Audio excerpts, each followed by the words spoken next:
Both of them have avoided each other.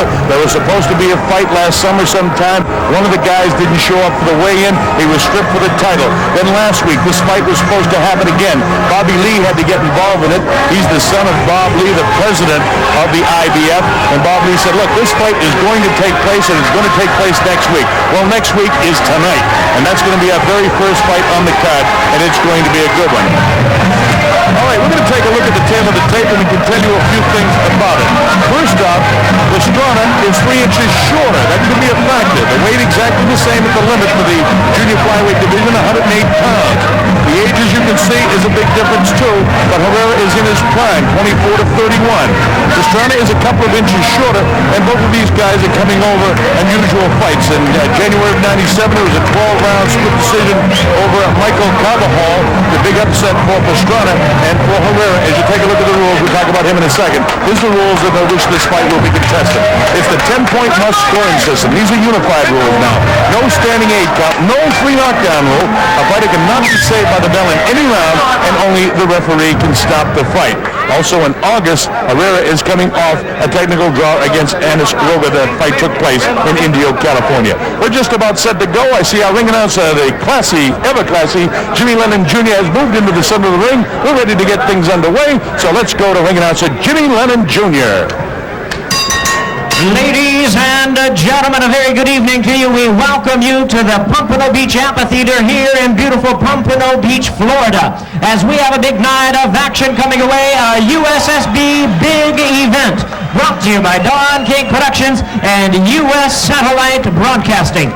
This bout coming away features the first of our World Championship attractions. It is sanctioned by the International Boxing Federation, the chairman Robert Lee, senior supervisor Darrell Peoples, along with the Florida State Athletic Commission, chairman Eric Riley, executive director Mike Shanti. Now we introduce our judges scoring this bout from ringside: Al Bennett, Samuel Conde, and Stuart Winston. And introducing to you our referee in charge of this bout, he'll be giving instructions after the introductions, Bill Connors. All right, fans, here we go with the vacant IBF Junior Flyweight Championship of the World, scheduled 12 rounds of boxing. Introducing to you first on my left, fighting out of the blue corner. Entering the ring wearing white trunks with red trim. He's originally from La Romana in the Dominican Republic, now fighting out of Miami, Florida. He weighed in at the junior flyweight limit, 108 pounds even, with a record of 18 wins, 5 losses, and 2 draws. He has 7 wins coming by way of knockout. Introducing the IBF #1 ranked junior flyweight contender. How about a hand for Manuel Olímpico Herrera? And his opponent across the ring on my right in this 12-round vacant world title bout. Entering the ring wearing white trunks with multicolor trim and joining us from Sincelejo, Colombia. He weighed in the same as his opponent, 108 pounds even.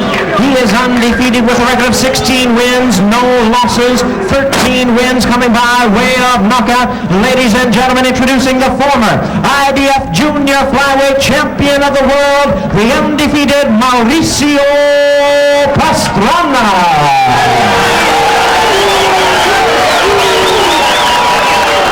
And once again, referee in charge, Bill Connors, now gave instructions, 12 rounds of boxing schedule.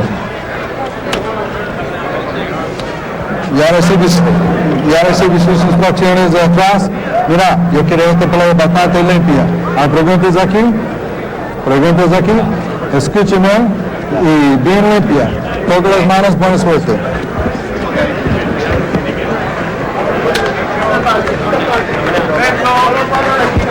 All right, so we're just about set to go. Bill Connors from Hialeah, Florida, the third man in the ring.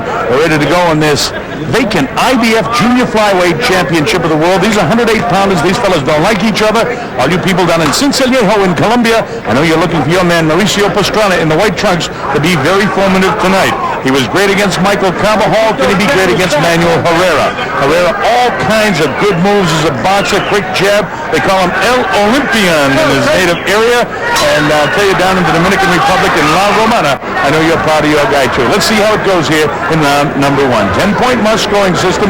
3 judges will score the fight.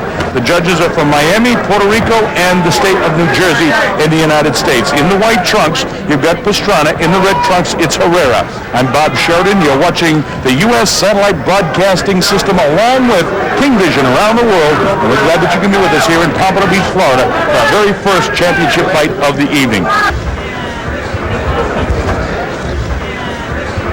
Let's see how round number 1 goes here. Nothing really explosive so far here, as Pastrano tries to go headhunting with that left hook. See both guys extremely busy. These guys are the little guys of boxing, but they're the very active guys. I mentioned a few times before about the heat here. Now, we're in an amphitheater. You've probably seen these types of theaters around wherever your particular locale is, wherever you're watching. Mostly they're used in the summertime around New England and across to California and in the Midwest, where the people sit outside and then the stage is covered. Because of the boxing ring, the lights are very, very low and close to the ring, so it's extremely hot. It's about, I would say, under these lights, the area of 90 degrees. I mean, I'm just sitting here and I'm kind of perspiring pretty good. These guys are sweating, and it's just round number 1. Midway through this, the first round of this 108-pound championship fight for the IBF. They mentioned that Pastrano pulled out of the fight that was scheduled in May. Nobody has really landed a turn. Well, that one looked like it was a good shot, but he actually slipped that punch, did Herrera. Herrera is definitely not a brawler. I've seen him fight several times, and he's a guy that likes to kind of pattern himself after Sugar Ray Leonard. He doesn't have the ability that Leonard had, but he's a game fighter with a big heart and a lot of boxing skills. So this is a fight that could go 2 rounds.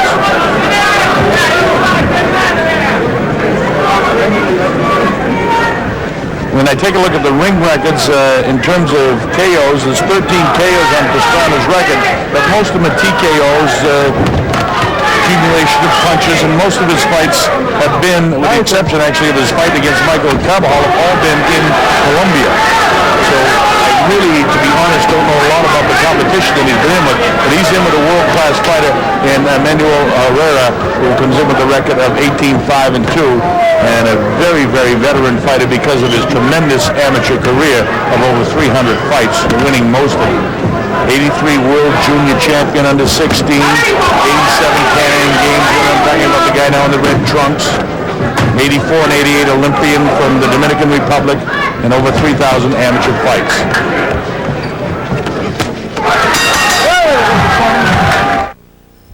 Florida, U.S. Satellite Broadcasting and King Vision bringing you this, the vacant IBF Junior Flyweight Championship of the World. With his back to you now, sliding around to the left is Manuel Herrera from La Romana in the Dominican Republic. This is round number 2. It's scheduled for the championship limit of 12 rounds. These guys are boxers. They haven't got this crowd exactly buzzing because they have boxes. Mauricio Pastrano from Sincelejo in Colombia, a pretty crafty little fighter in there himself. Herrera in the first round was trying to land that right hand over Pastrano's jab, and let's see if he can be successful for it. Pastrano has kind of a hooking motion with that. Now he goes back to the jab. Watch when he hooks how he tries to counter with the straight left hand.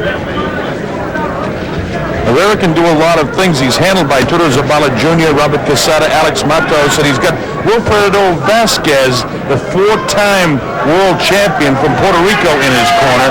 So the world of experience in there. Pastrano trying to live off that jab right now, trying to get his angles and get into position to throw that right hand, but he was short. Herrera very quick on his feet, and that's the book on him. Quick on his feet, quick hands. These guys are what you would call cagey fighters. Nice body shot that time by Pastrano in the white trunks. Look into their eyes, they're all business. Remember, it's a very, very warm night here in Pompano Beach, but these guys at 108 pounds know what it's like to train down, and you have to keep your weight at 108 pounds. They really know what it's like. Very warm in areas of Colombia, and also in the Dominican Republic. It's very tropical, so they're used to fighting in this weather. Last couple of times that Herrera has fought were in Indio, California, where it's exceptionally warm in August, because that's an outdoor arena as well. And the time before that, he fought Suratong, lost the WBC championship in Bangkok, Thailand. That was an outdoor arena, and it's roasting there. Even though we fought in December, it's quite like the tropical weather that actually they're experiencing right now. Downstairs with a body shot goes Pastrano.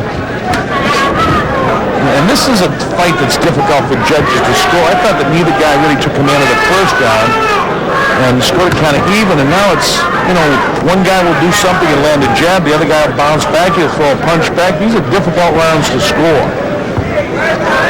Stu Winston of Miami and Samuel Conti of Puerto Rico and Hal Bennett of New Jersey. There's a shot that drops him. How about that? I think this thing is going to go the distance. All of a sudden, Herrera gets nailed with a right hand by Pastrano. Counts up to 5, 6, 7, and 8. He's all right. Bill Connor says, let it go. Closing seconds down the second round. It's a flash knockdown. He's not in any trouble. All his legs can feel it. Look at him trying to finish him off, though. Closing seconds of the second round. And that certainly makes it a Pastrano round. In the dark when it comes to getting jobs done? Not anymore.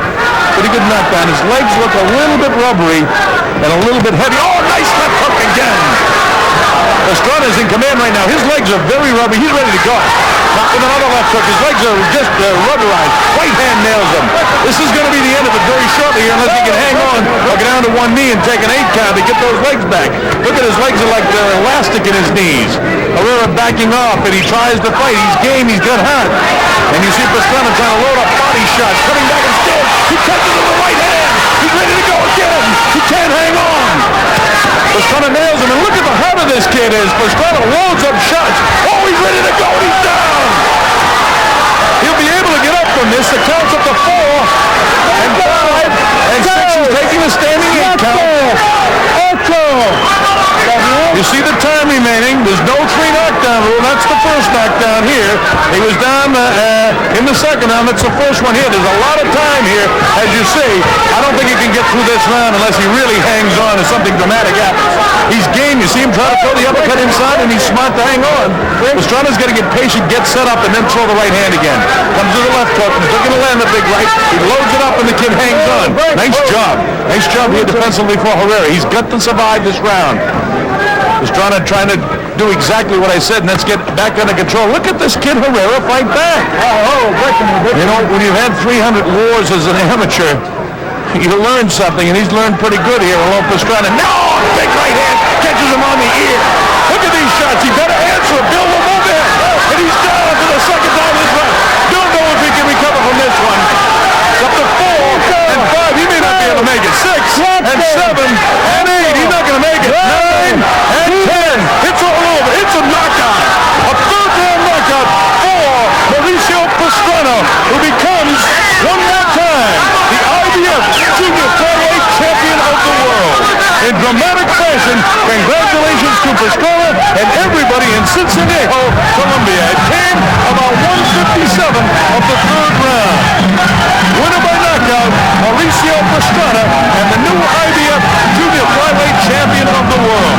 Well, I thought we were in for a snoozer in the first round, but Pastrano, obviously some of the opponents he had down in Colombia were pretty good fighters, because this kid really turned up a big notch for the third round and took out Herrera. All right, you see the celebration going on. I see Jimmy Lennon in position, so let's go up and get the final judgment and the official word from ring announcer Chainsaw Jimmy Lennon Jr. Ladies and gentlemen, we have the time of 1 minute 57 seconds in round number 3.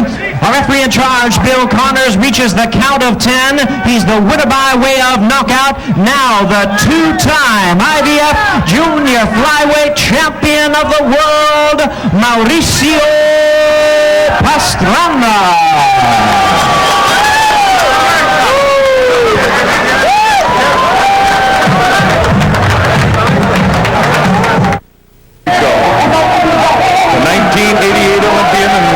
Premier athletes in Puerto Rico. He really has his eyes set on winning his first world championship in his young career. This is an opportunity of a lifetime for Augusto. A lot of people think that he's getting this shot a little bit too early in his career. A couple of common opponents. Augusto took out Antonio Ruiz in 6 and beat Paul Rios in 10, where Johnny Tapia went 10 with both of them. So, based on common opponents, Augusto has a slight edge there. Augusto suffered his first setback of his career when he was stopped in the second round by Julio Gamboa in his last fight out. He said, hey, I got caught, but because I got caught, I'm more determined now than ever. And look at his haircut. I asked him about that. He had bright yellow hair yesterday, and now he's got this. He said, hey, I'm like Dennis Rodman. I'm going to get the attention of the people. Well, his hair is one thing, his fist are another. He's up against it because here comes Johnny Tapia. Johnny Tapia, 41-0, undefeated. That's his wife, Teresa.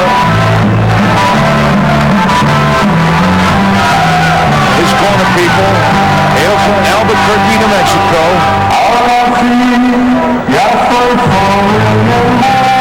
See Jesse Reed with him, Roberto Gutierrez. His wife, Teresa. There was Dr. Tommy Morrison might be here to walk in with him. Very good friend of Tommy Morrison's. But she's coming off that big win over Danny Romero back in July. Many people say his last fight against Romero, who was his arch rival for many years, was the fight of the year in 1997, but this guy Augusto plans to try and take that belt from him. Well, he's got a tall order if he's to lift it, but it should be interesting. And I mean real interesting for as long as it goes. Augusto, by the way, is a southpaw. Here's Johnny Tapia. Very, very interesting kid, a very tough, very light. Brought up by his grandparents. This kid does it all. Quickness of feet, punishing body shots. We'll take a look at the tail of the tape and we can see a few things. Tapia is a half-inch taller, the weight's exactly the same at 115. Tapia's fought his entire career at 115. He's 3 years older than Augusto. They have exactly the same reach. He's coming off that 12-round decision